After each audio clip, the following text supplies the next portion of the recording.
Hi hello வணக்கம் and welcome to the show. இது திரைமுரசு.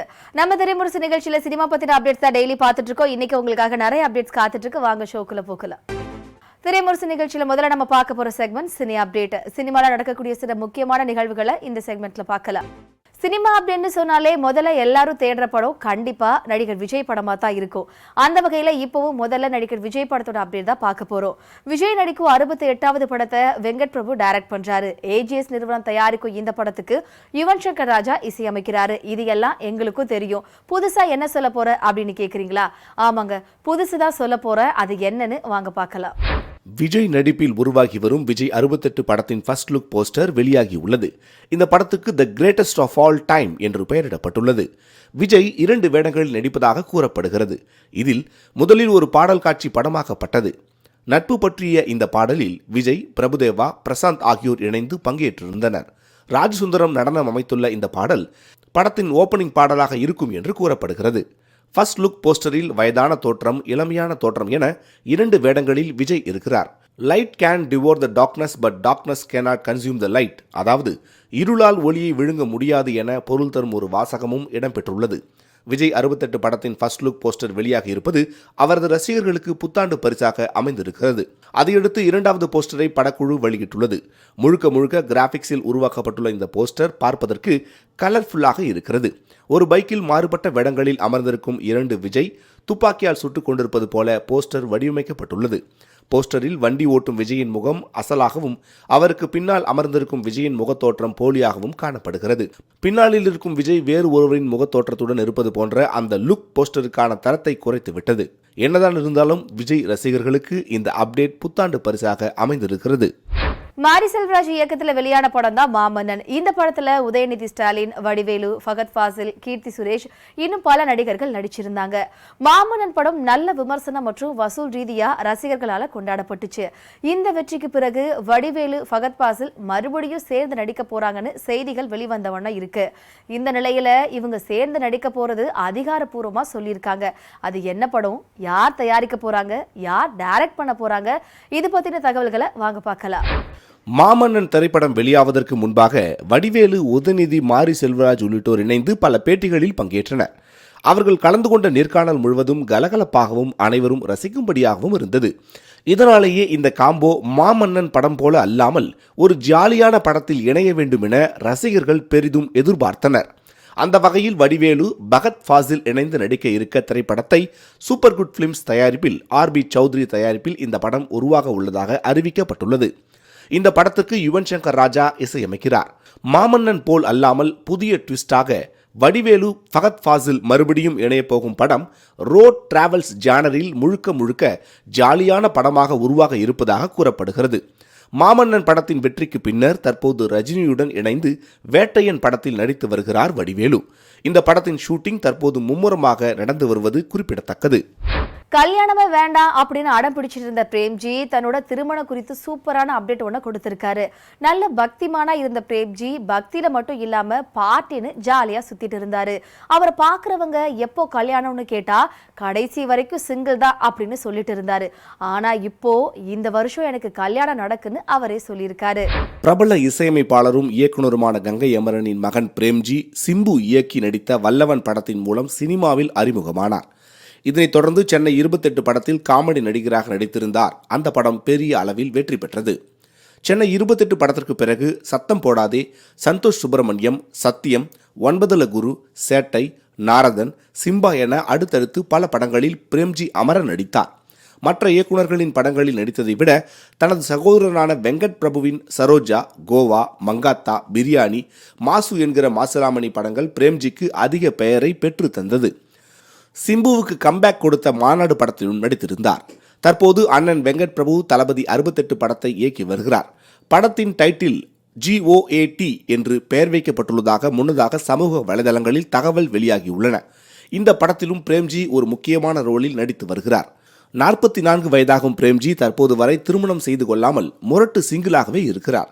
கடந்த ஆண்டு பிரேம்ஜிக்கு விரைவில் திருமணம் நடைபெற உள்ளதாக கங்கை அமரன் கூறியிருந்தார். ஆனால் பிரேம்ஜியோ இனி கல்யாணமே கிடையாது, நான் எப்போதுமே முரட்டு சிங்கிள் தான் என்று சோசியல் மீடியாவில் பேசி வருகிறார். ஆனால் பிரேம்ஜியின் அப்பா கங்கை அமரன் பிரேம்ஜிக்கு திருமணத்தை செய்து பார்க்க வேண்டும் என்று ஆசைப்படுகிறார். இந்த நிலையில் பிரேம்ஜி புத்தாண்டு தினமன்று தனது எக்ஸ் தள பக்கத்தில் புத்தாண்டு வாழ்த்துக்கள், இந்த ஆண்டு நான் திருமணம் செய்து கொள்கிறேன் என்று பதிவிட்டுள்ளார். இந்த பதிவினை பார்த்த ரசிகர்கள், இனி நீங்கள் முரட்டு சிங்கிள் மாரிமுத்து இல்லை என்றும் இந்த முடிவுக்கு வாழ்த்துக்கள் என்றும் கருத்துக்களை பகிர்ந்து கமெண்ட் பாக்ஸை நிரப்பி வருகின்றனர். அண்மையில் பிரேம்ஜி பாடகி வினிதாவுடன் நெருக்கமாக இருக்கும் போட்டோ சோசியல் மீடியாவில் பரவியதால் இருவரும் காதலித்து வருவதாக தகவல் வெளியானது குறிப்பிடத்தக்கது. நடிகர் அஜித் மற்றும் த்ரிஷா உள்ளிட்டவங்க லீட் கேரக்டர்ல நடிச்சிட்டு வரும் படம் தான் விடாமுயற்சி. இந்த படத்தோட ஷூட்டிங் அசர்பைஜான்ல கடந்த சில வாரங்களா நடந்துட்டு வருது. ஆக்ஷன் த்ரில்லரா உருவாக்கிட்டு வரும் இந்த படத்துல அர்ஜுன் முக்கியமான கேரக்டர்ல நடிச்சிட்டு வராரு. அஜித் மற்றும் அர்ஜுன் இடையிலான கார் சேசிங் காட்சிகள் எடுத்து முடிச்சிட்டாங்க. இப்போ புத்தாண்டு கொண்டாட்டத்திற்காகவும் தன்னுடைய மகள் பிறந்தநாள் கொண்டாட்டத்திற்காகவும் அஜித் லண்டன்ல இருக்காரு. இதே போல வேற ஒரு படத்துல நடிப்பதற்காக த்ரிஷாவும் கொச்சியில இருக்காங்க. இதனால விடாமுயற்சி படத்தோட அடுத்த கட்ட ஷூட்டிங் தள்ளி வைக்கப்பட்டிருக்கு. மீண்டும் இந்த வாரம் படத்தோட ஷூட்டிங் துவங்க இருக்குன்னு படக்குழு சொல்றாங்க. இந்த நிலையில தான் நடிகர் அஜித்துக்கும் இயக்குனர் மகிழ் திருமேனிக்கும் கருத்து வேறுபாடு இருக்கிறதா சொல்றாங்க. கடந்த சில தினங்களுக்கு முன்பு அஜித் அர்ஜுன் பங்கேற்ற ஷூட்டிங் நடத்தப்பட்ட நிலையில் அடுத்ததாக அஜித் த்ரிஷா காம்பினேஷன் காட்சிகள் படமாக்கப்பட உள்ளதாக கூறப்பட்டுள்ளது. படத்தின் ஷூட்டிங் கடந்த அக்டோபர் மாதத்தில் தான் துவங்கப்பட்டது. படம் மகிழ் திருமேனி இயக்கத்தில் படம் ஆக்ஷன் த்ரில்லராக உருவாக்கப்பட்டு வந்தது. படத்தின் ஷூட்டிங் அசைபர்ஜானில் நடந்த நிலையில் தவிர்க்க முடியாத சில காரணங்களுக்காக படக்குழு கடந்த சில வாரங்களுக்கு முன்பு சென்னை திரும்பியது. மீண்டும் அசைபர்ஜான் திரும்பிய படக்குழுவினர் கடந்த 2 வாரங்களாக படத்தின் அடுத்த கட்ட ஷூட்டிங்கை நடத்தி வந்தனர். படத்தை விரைவில் முடிக்க விரும்பி இடைவெளி இல்லாமல் ஷூட்டிங்கை நடத்த அஜித் கேட்டுக் கொண்டிருந்தார். இந்த நிலையில் தற்போது புத்தாண்டு மற்றும் தன்னுடைய மகளின் பிறந்தநாளை ஒட்டி நடிகர் அஜித் லண்டன் சென்றுள்ளார். சில தினங்களில் அவர் மீண்டும் படத்தின் அடுத்த கட்ட ஷூட்டிங்கில் பங்கேற்க உள்ளார். இதேபோல மலையாள நடிகர் டொவினோ தாமஸ் படத்திற்காக நாடு திரும்பிய நடிகை த்ரிஷாவும் இந்த மாதத்தின் முதல் வாரத்தில் மீண்டும் விடாமுயற்சி ஷூட்டிங்கில் இணைகிறார். கடந்த சில வாரங்களாக இந்த படத்தின் ஷூட்டிங் மும்முரமாக அசைபர்ஜானில் நடத்தப்பட்டு வருகிறது. இருந்தபோதிலும் படத்தின் 50% ஷூட்டிங் மட்டுமே தற்போது நிறைவடைந்து உள்ளதாக கூறப்படுகிறது. கடந்த 2012 கொரிய பாடகர் PSY பாடி நடனமாடி வெளியாகிய பாடல் தான் கங்கம் ஸ்டைல். இந்த பாடல் சர்வதேச அளவில் மிகப்பெரிய அளவில் வரவேற்பு பெற்றுச்சு.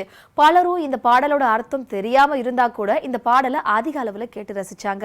இன்டர்நெட் பயன்பாடு ரொம்ப கம்மியா இருந்த அப்போவே இது பட்டி தொட்டி எங்கும் ஹிட் அடிச்சது.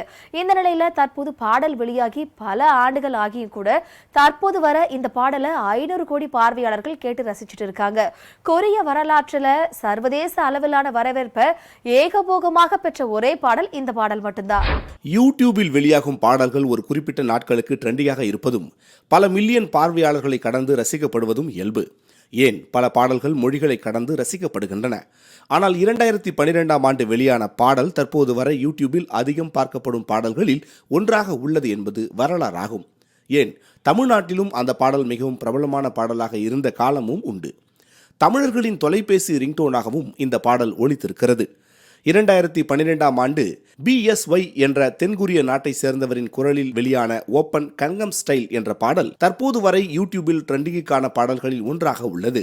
ஒவ்வொரு ஆண்டும் பாடலை பார்க்கும் மக்களின் எண்ணிக்கை அதிகரித்துக் கொண்டே வருகிறது. யூடியூபில் தற்போது வரை 500 கோடி பார்வையாளர்களை கடந்து சாதனை படைத்திருக்கிறது. யூடியூபில் அதிகம் பார்க்கப்பட்ட முதல் பாடல் என்ற பெருமையும் ஓப்பன் கங்கம் ஸ்டைல் பாடல் பிடித்திருக்கிறது. மேலும் இப்பாடல் உலகம் முழுவதும் மொழிகளை கடந்து ரசிக்கப்படும் பாடல்களில் ஒன்றாக இருக்கிறது.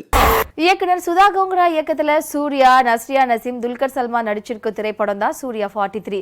இன்னும் பெயர் அறிவிக்கப்படாத இந்த படத்தோட வேலை தடபுடலா ஆரம்பிச்சிருக்காங்க.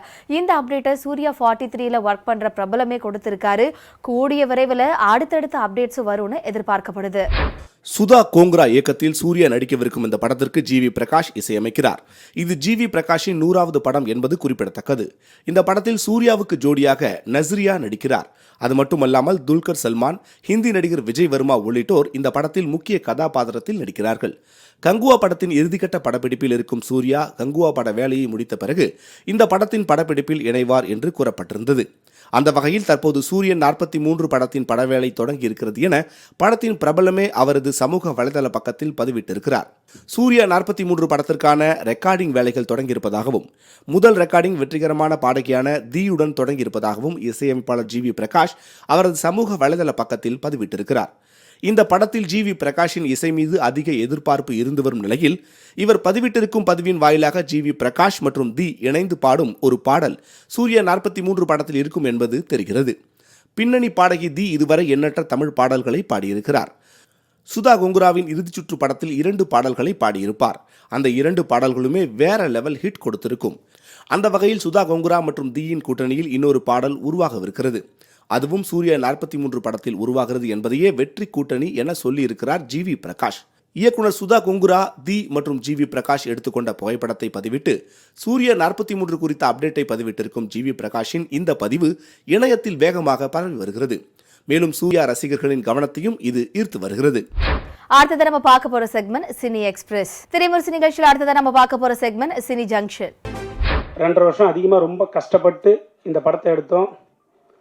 நீங்கள் பார்த்துருப்பீங்க, அந்த அனிமேஷனில் வர அந்த 5 நிமிஷம் படம் வந்து நாங்கள் செட்டு போட்டு எடுக்கலான்னு பிளான் பண்ணோம். ஆனால் அதை எடுக்கிற பொருட்செலவு அதிகமாகும்னு சொல்லிட்டு எடுத்து ரொம்ப கஷ்டப்பட்டு பண்ணியிருக்கோம். இயக்குனர், இசையமைப்பாளர் போசன் எல்லாம் வந்து படத்துக்கு வந்து ஒரு ஏடி மாதிரி ஒர்க் பண்ணி கொடுத்தாங்க. கண்டிப்பாக எவ்வளோ உழைச்சிருக்குன்னு உங்களுக்கு தெரியும். இந்த படத்தை நல்ல முறையில் மக்களாண்ட எடுத்துக்க பொறுப்பு உங்களுக்கு. கண்டிப்படியாக நீங்கள் நல்லபடியாக இந்த படத்தை பற்றி நீங்கள் ஃபேக்ட் எழுதுனா போதும். Thank you for all. என்ன பண்ணுறதுனே தெரியாமல் நிராகதியாக நிற்கும்போது நீங்கள் தான் என்னை காப்பாற்றினீங்க. அதே மாதிரி என்னோட உதவியாளர் பெருமாள், அவரும் இப்போது உங்களை நம்பி தான் உட்காந்துருக்காரு. அவரை காப்பாற்றி விட்டுருங்க. சின்ன சின்ன தவறு இல்லாமல் படங்கள் எடுக்க முடியாது. அந்த தவறுகள் அவரும் பண்ணியிருப்பாருன்னு நினைக்கிறேன். அதை எழுதாதீங்க. உங்களுக்கு பிடிச்சதை மட்டும் எழுதுங்க. இந்த திரைப்படம் வெற்றி அடைகிறதுக்கு என்னுடைய வாழ்த்துக்கள். அருண் அருமையான ப்ரொடியூசர், நிறைய படங்கள் பண்ணுற எண்ணத்தோடு இருக்கார். இந்த படம் நீங்கள் எழுதுகிற ரிவ்யூனால் ஏதோ அவர் போட்ட காசை எடுத்துட்டாருன்னா என்ன மாதிரி இன்னும் சில இயக்குநர்களோ ரவி மாதிரி ஹீரோஸோ இன்னும் நிறையா அவரோட ட்ராவல் பண்ண முடியும். அதுக்காகவே இந்த திரைப்படம் வெற்றி அடையணும். இந்த டீமில் உழைச்ச அத்தனை பேருக்கும் என்னுடைய வாழ்த்துக்களும் நன்றிகளும். இது என்னோட first film. Thanks to my producer and director. அவங்க தான் like they wanted me to do the music.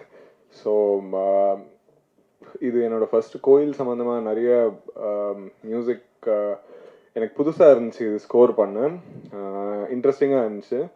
I hope you all like it. Thank you for this opportunity. Thank you. Tension ஆகக்கூடாது, பதட்டப்படக்கூடாது அப்படின்றது தான் வீட்டிலேருந்து கிளம்பி வந்தேன்.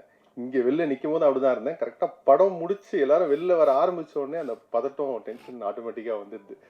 நம்ம எவ்வளோ தான் இருக்கக்கூடாதுன்னு நினச்சாலும். இதுக்கு முன்னாடி முதல் படம் ஒரு ஹாரர் காமெடி படம், அதுக்கப்புறம் காவல்துறை உங்கள் நண்பன். இந்த 2 படத்துக்குமே ப்ரெஸ் அண்ட் மீடியா ஃப்ரெண்ட்ஸ் நீங்கள் அந்த படத்தை வந்து ரொம்ப பாசிட்டிவாக எழுதியிருந்தீங்க. அதை மக்கள்கிட்ட கொண்டு போய் சேர்த்தீங்க. அதனால் அந்த 2 படத்துக்கும் வந்து ஒரு நல்ல வரவேற்பு கிடைச்சது மக்கள்கிட்ட. ஸோ என்னோடய கேரக்டரும் வந்து நல்லா நடிச்சிருக்கீங்க, நடிக்க தெரியுது அப்படின்னு சொல்லி நிறைய பேர் என்கிட்ட சொன்னாங்க. ஸோ அந்த ஒரு பொறுப்பு இருந்துச்சு. பண்ண 2 படமும் வந்து பத்திரிகை நம்மளை பற்றி நல்லபடியாக எழுதியிருக்காங்க. ஸோ நம்ம அடுத்தடுத்து பண்ணுற படங்களும் அதே மாதிரி ஒரு நல்ல படமாக பண்ணோம், நல்ல கதையாக பண்ணோம், கதாபாத்திரம் முடிஞ்ச அளவுக்கு மாற்றி பண்ணோம். அது எல்லாருக்கும் பிடிக்கணும் அப்படின்னு நினச்சேன். ஸோ அதே மாதிரி இந்த படத்தை சூஸ் பண்ணியிருக்கேன். நந்திவர்மன் இந்த வெள்ளிக்கிழமை 29ஆம் தேதி ரிலீஸ் ஆகுது. நீங்கள் படம் இப்போ எல்லாம் பார்த்துட்டீங்க, உங்களுக்கு தெரியும். ஆக்சுவலாக இந்த படம் வந்து ஒரு பட்ஜெட்டில் கால்குலேட்டிவாக எடுக்கக்கூடிய படம், கதை கிடையாது. ஆக்சுவலாக இந்த கதையே வந்து கொஞ்சம் டஃப்பான டாஸ்க் தான். ஒரு புது ப்ரொடியூசருக்கும் சரி, ஒரு புது ஃபர்ஸ்ட் படம் பண்ணுற டேரக்டருக்கும் சரி. பட் இருந்தாலுமே வித்தியாசமான ஒரு படம் ஒன்று பண்ண, ஒரு கதை வந்து ரெகுலரான ஃபார்மேட்டில் இருக்கக்கூடாது அப்படின்னு சொல்லி ஒரு சேலஞ்சாக எடுத்து தான் இந்த படத்தை ஆரம்பித்தாங்க. 2-3 ஹீரோ கிட்ட முன்னாடி கதை சொல்லியிருந்தாங்க. அதுக்கப்புறம் வந்து எங்கிட்ட டேரக்டர் வந்து கதை சொன்னார், இந்த படம் நீங்கள் பண்ணணும் அப்படின்னு சொல்லிட்டு. கதை கேட்டவுடனே ஒரு இன்ட்ரெஸ்டிங் ஃபேக்ட் இருந்துச்சு. கண்டிப்பாக இது ஸ்க்ரீனில் கன்வெர்ட் ஆகும் அப்படின்னு சொல்லி, இது எப்படி பண்ண போகிறாங்க அப்படின்றது சின்ன கொஸ்டின் மார்க் இருந்துச்சு. அதுக்காக ப்ரொடியூசரை மீட் பண்ண உடனே சினிமா மேலே அவ்வளோ பெரிய பேஷன் அவருக்கு. வேற ஒரு துறையில் இருந்தாலும், அவ்வளோ பிஸியாக இருந்தாலும், சினிமாவில் வந்து ஜெயிக்கணும், சினிமாவில் ப்ரூவ் பண்ணணும், அந்த ஆர்வம் எல்லாருக்குமே வராது. எத்தனையோ பேர்கிட்ட எவ்வளோ பணம் இருந்தாலும் சினிமாவில் ப்ரூவ் பண்ணணும், சினிமாவில் போய் ஜெயிக்கணும்னு ஒரு ப்ரொடியூசருக்கு வர ஆர்வம் இருக்குல்ல, அது இண்டஸ்ட்ரிக்கு ரொம்ப ஹெல்த்தியான விஷயம். ஸோ அது வந்து நம்ம எங்கள் ப்ரொடியூசர்கிட்ட இருந்துச்சு. அந்த வகையில் இந்த டீம் வந்து ஆக்சுவலாக பிளஸ்டு அவரோட கீழே படம் பண்ணுறதுக்கு. அண்டு இந்த படத்தில் நிறைய பேர் ஃபர்ஸ்ட் மூவி நிறைய பேருக்கு ஆக்சுவலாக பார்த்தீங்கன்னா டேரக்டருக்கு, ப்ரொடியூசருக்கு, மியூசிக் டைரக்டர் ஜெராட் ஃபெலிக்ஸ்க்கு, அப்புறம் ஹீரோயின் ஆஷா வெங்கடேஷ், நிறைய பேர் இன்றைக்கி வர முடியல. ஸோ அவங்க எல்லாருக்கும் முதல் படம். ஸோ இந்த படத்தில் எங்களோட சின்சியர் எஃபர்ட்ஸை படத்தில் கொடுத்துருக்கோம். உங்களுக்கு பிடிக்கணும், மக்களுக்கு பிடிக்கணும் அப்படின்னு சொல்லிட்டு இந்த படத்தை நீங்கள் தான் மக்கள்கிட்ட கொண்டு போய் சேர்க்கணும். கண்டிப்பாக படம் பார்த்துட்டீங்க, உங்களுக்கு என்ன தோணுதோ அதை எழுத போகிறீங்க. அதில் வந்து இந்த டீமை நீங்கள் சேவ் பண்ணணும்னு நினச்சிங்கன்னா பாசிட்டிவ்ஸ்லாம் நீங்கள் எடுத்து சொன்னீங்கன்னா மக்கள் கண்டிப்பாக படம் பார்க்க வருவாங்க. இப்போது ஒரு 2 days முன்னாடி 2 நாளாக கோயிலுக்கு போயிட்டுருக்கேன். ஸோ படம் ரிலீஸ் ஆகும்போது ஒரு பதட்டம் வரும்ல, படம் கண்டிப்பாக ஜெயிக்கணும் அப்படின்னு சொல்லிட்டு. இப்போ நான் கோயிலில் போய் வேண்டது வந்து கண்டிப்பாக எனக்காக கூட இல்லை, உண்மையாக சொல்கிறேன். உங்களுக்கு முன்னாடி இன்னைக்கு 2 பேருக்காக வேணும் இந்த படம் ஜெயிக்கணும் அப்படின்னு சொல்லிட்டு. ஒன்று, படத்தோட டைரக்டர் பெருமாள் வரதன். கிட்டத்தட்ட சினிமாவில் ஒரு 10-15 வருஷம் ட்ராவல் பண்ணி வந்திருக்காரு. ஏன்னா ஒரு டைரக்டருக்கு முதல் படம் எவ்வளோ முக்கியம் அப்படின்றது எனக்கு தெரியும். ஏன்னா நான் ஒரு டேரக்டரோட கூடிய ட்ராவல் பண்ணியிருக்கேன் ஒரு 10-15 years. அவங்களோட அந்த ஒரு பெயின், அந்த ஒரு ஆசை, அந்த எமோஷன்ஸ் எல்லாமே உள்ளே இருக்கும். ஸோ இவருமே வந்து இந்த கதையை வந்து அவ்வளோ தூரம் கொண்டு வந்து இந்த படத்தை மக்கள்கிட்ட சேர்க்கணும்னு சொல்லி அவ்வளோ ஹார்ட் ஒர்க் பண்ணியிருக்காரு. கண்டிப்பாக இந்த படத்தில் ஆக்சுவலாக சொல்லப்போனால் அவருக்கு நிறைய இழப்புகள், ஈவன் ஒரு பர்சனல் லாஸ் கூட. ஸோ அந்த எல்லா வழியுமே தாங்கிட்டு இந்த படம் இன்னைக்கு ரிலீஸ் ஆகணும், ஜெயிக்கணுன்ற ஒரு வெயிட்டிங்கில், ஒரு காத்திருப்பில் இருக்காரு. கண்டிப்பாக இந்த படம் அவருக்கு இதை கொடுக்குன்ற நான் நம்புகிறேன். இந்த படம் ஜெயிக்கணும். ஃபர்ஸ்ட் ஆஃப் ஆல் எல்லாருக்கும் ரொம்ப நன்றி. இந்த படத்தை வந்து இந்த அளவுக்கு நீங்கள் ரிசீவ் பண்ணுறீங்கன்னு பார்க்கும்போது எனக்கு ரொம்ப சந்தோஷமாக இருக்குது. இது ஒரு 11 வருஷத்து உழைப்பு, அதுக்கு கிடைச்ச ஒரு வெற்றியாக நான் பார்க்குறேன். இந்த படத்தை அப்படியே மக்கள்கிட்டையும் நீங்கள் கொண்டு போய் சேர்த்து, எங்களுக்கு மட்டும் இல்லை எங்கள் ப்ரொடியூசருக்கும் சேர்த்து வெற்றி வாங்கி கொடுக்கணும்னு நான் கேட்டுக்கிறேன். பாடி ஷேமிங் வந்து எப்போவுமே ஒரு தப்பான விஷயம். அதை நார்மலைஸ் பண்ணி வச்சுருக்கோம் நம்மளுக்கு தெரியாமல். அந்த நார்மலைஸ் பண்ணி இன்னும் எத்தனை ஜென்ரேஷனுக்கு தான் அதை நார்மலைஸ் பண்ணிக்கிட்டே இருப்போம். அதை எப்போவாவது ஒரு நாள் கேள்வி கேட்கணும்னு எனக்கு தோணிகிட்டே இருந்துச்சு. அதோட வெளிப்பாடு தான் மதிமாறன்.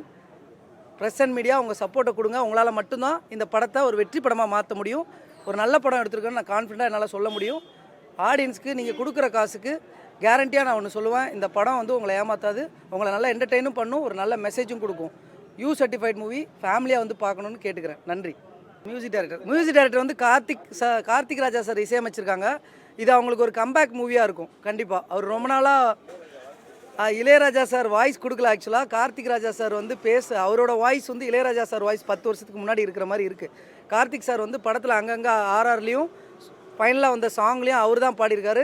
ஆனால் எல்லோரும் இளையராஜா சார் பாடியிருக்காரான்னு கேட்டிங்க. இதை கேட்டால் அவரும் ரொம்ப சந்தோஷப்படுவார். ஏன்னா நான் மட்டும் அதை சொல்லிக்கிட்டே இருந்தேன், ராஜா சார் வாய்ஸ் மாதிரி இருக்குன்னு. ராஜா சாரை தான் பாட வைக்க ட்ரை பண்ணோம். அப்போ சாருக்கு உடம்பு சரியில்லைன்றதுனால கார்த்திக் ராஜா வச்சு இளையராஜா சார் வாய்ஸில் எடுத்துட்டோம். அப்புறம் இந்த படத்துக்கு எடிட்டிங் பண்ண சத்தி சூர்யா சாருக்கு நன்றி. அவர் சூரிய போட்டு இறுதி சுட்டுன்னு பெரிய பெரிய படங்கள் பண்ணுற எடிட்டரு. இந்த மாதிரி ஒரு கண்டென்ட் எனக்காக ஃபஸ்ட் படத்தில் பண்ணி தரணும்னு கேட்கும்போது எனக்காக எந்த விதமான பெரிய சம்பளமும் வாங்காமல் பண்ணி கொடுத்தாரு. ஆர்ட் டைரக்டர் மாயப்பாண்டியன்னா அவரும் அதே தான், இதுதானே பட்ஜெட்டு, இதில் பண்ணி கொடுங்கன்னு சொல்லும்போது எனக்கு ஒரு பெஸ்ட்டு ஒர்க் பண்ணி கொடுத்துருக்காங்க. அப்புறம் பிரவீன் இவானாவோட பேரா பண்ணியிருந்தார். அவர் வந்து இந்த ஒரு 2-3 வருஷமாக வந்து பார்த்திங்கன்னா என் பின்னாடியே என் கூட இருந்து அவர் முகம் எந்த பத்திரிகையிலையும் வராது. பிரவீன் குமார்னு ஒரு பேர் மட்டும் வரும். ஆனால் நான் சொன்னேன், ஃபஸ்ட் ஹாஃப் முடிச்சுட்டு கூட யாரும் உங்களை பார்க்க மாட்டாங்க, செகண்ட் ஹாஃப்க்கு அப்புறம் நீங்கள் பேசப்படுவீங்க பிரவீன் தேங்க்யூ ஸோ மச். உங்கள் உழைப்பு ரொம்ப பெருசு. படத்தில் சிறுசாக இருக்கும், பட் இது பெருசாக பேசப்படும் அப்படின்றத நான் நம்புகிறேன். அதுக்கப்புறம் எங்கள் ப்ரொடியூசர் ஜிஎஸ் சினிமா, அவங்களுக்கு எவ்வளோ நன்றி சொன்னாலும் பத்தாது. ஏன் அப்படின்னா இன்றைக்கி வரைக்கும் ஒரு குடும்பம் மாதிரி என்னையும் பார்த்துட்டு, ஒரு தம்பி மாதிரி நான் கேட்குறதெல்லாம் எனக்கு வாங்கி கொடுக்குற அப்பா மாதிரி, எனக்கு நான் என்னெல்லாம் கேட்டனோ ப்ரொடக்ஷனுக்கு அதெல்லாம் அரேஞ்ச் பண்ணி கொடுத்தாங்க. இப்போ வரைக்கும் இந்த படத்தை பெருசாக எடுத்துகிட்டு போயிட்டுருக்கிற ஜிஎஸ் சினிமா குழுமத்திற்கும் ஜிஎஸ் பிரதர்ஸ்க்கும் என்னோட சிறந்தாழ்ந்த நன்றிகள். அண்ட் இந்த படத்தை வெளியிடுற பாப்பின் ஸ்டுடியோவுக்கு ரொம்ப ரொம்ப தேங்க்ஸ். ஏன்னா நிறைய இப்போ டிஸ்ட்ரிபியூட்டர்ஸ் அண்ட் எல்லோரும் பார்த்துட்டு வேண்டான்னு சொன்ன இந்த படத்தை அவங்க எடுத்து பண்ணியிருக்காங்க. இந்த படம் வந்து எல்லோரும் நல்லா இருக்குன்னு பேசுகிறீங்க. ஆனால் இப்போ வரைக்கும் ஒரு டிவி சேனல் கூட இதை வாங்க மாட்றாங்க. பார்த்துட்டு நல்ல படமாக இருக்கேன்னா வாங்க மாட்றாங்க. ஸோ ஒரு படத்தை, இந்த மாதிரி ஒரு படத்தை கொண்டு போய் சேர்க்குற பாப்பின் ஸ்டுடியோவுக்கும் ஜிஎஸ் சினிமாவுக்கும் ரொம்ப நன்றி. நீங்கள் ஹெல்ப் பண்ணுங்கள் ஃப்ரெண்ட்ஸ். அப்போ தான் இந்த படம் வந்து எங்கள் ப்ரொடியூசருக்கும் ஒரு சக்ஸஸ்ஃபுல் படமாக ஆகும். எனக்கு கண்டிப்பாக அடுத்த படம் கிடச்சிருன்ற நம்பிக்கை எனக்கு இருக்குது. அதுக்கான வேலைகளும் எனக்கு போயிட்டுருக்கு. ஆனால் இந்த மாதிரி படங்கள் எடுக்க வர்ற புது ப்ரொடியூசர்ஸ்க்கு நீங்கள் சப்போர்ட் பண்ணுங்கள். எந்த பிஸ்னஸ்லையுமே யாருமே கூட வர மாட்டாங்க. இங்கே ஒரு வலை இருக்குது சினிமாக்குள்ளே, அவங்க மட்டும்தான் பிஸ்னஸ் பண்ணிக்கிறாங்க. இந்த மாதிரி புது ப்ரொடியூசர்ஸ்க்கு கேட்டை திறந்து விடுங்க ப்ளீஸ். அண்ட் இந்த படத்தில் நடிச்சிருக்க வெங்கட் செங்குட்டுவன், அவன் என்னோடய தம்பி மாதிரி. என்ன தான் அப்படியே உருக்கி அவனா நான் கேரக்டராக வடிவமைச்சேன். அண்ட் அவனோட பர்ஃபார்மன்ஸு நீங்கள் பேசுங்க, அது இன்னும் கொஞ்ச நாளில் தமிழ்நாடே உலகமே பேசணும்னு நான் ஆசைப்பட்றேன், நம்புகிறேன். அண்ட் எம்எஸ் பாஸ்கர் சார், நீங்கள் பார்த்துருப்பீங்க, என்னோடய அப்பாவோட கதாபாத்திரத்தையே அப்படியே எழுதியிருந்தேன். அவரோட பர்ஃபார்மன்ஸும் இந்த படத்துக்கு பெரிய சப்போர்ட்டாக இருக்கும். அண்ட் பர்வேஷ் டிஓபி, அவனுக்கு இதான் ஃபஸ்ட்டு படம். மும்பையில் மட்டும்தான் சார் வேலை பார்ப்பார். நான் கூப்பிட்டதுக்காக எனக்காக வந்து ஒரு தமிழ் படம் பண்ணி கொடுத்துருக்காரு. கிராமத்தை கிராமமாகவும் சிட்டியாகவும் 2 விதமான கேமராவில் ரொம்ப அழகாக படம் பிடிச்சி கொடுத்துருக்காரு. நடுவில் வேலைன்னு பிஸின்னு ஓடிடுவார், அது மட்டும்தான். மற்றபடி ஒரு பெரிய ஃப்யூச்சர் இருக்குது பர்வேஷ்க்கு. அவன் இது ஃபஸ்ட் படம் தான், இதுக்கப்புறம் நிறைய படம் தமிழில் அவன் பண்ணுவான் அப்படின்ற நம்பிக்கை இருக்குது. அண்ட் எல்லாரையும் சொல்லிட்டேன்னு நினைக்கிறேன். இவானா வந்து இந்த படம் வந்து ஆக்சுவலாக வந்து பார்த்தீங்கன்னா, நான் இந்த படம் பண்ணும்போது இவானா இல்லை, இது இவானாக்காக பண்ணப்பட்ட படமும் கிடையாது. இந்த கதாபாத்திரம் இவானா தான் பண்ணுறாங்கன்னு நான் ஃபஸ்ட்டு பிள்ளையார் சொல்லி போடும்போதே எழுதிட்டேன். ஏன்னா இவானாக்கும் எனக்குமான உறவு ஒரு 6-7 வருஷத்துக்கான ஒரு அண்ணன் தங்கச்சி உறவு. அதுக்கு அதனால தான் அவங்க வந்து ஒரு ஹீரோயினாக தான் பண்ணுவேன் அப்படின்ற ஒரு அடமெண்ட்டாக இருக்காமல், இது ஒரு கதாபாத்திரம், பட் ஹீரோயின் தான் அந்த கதாபாத்திரம் அப்படின்ற அந்த விஷயத்தை புரிஞ்சுக்கணும் இல்லையா.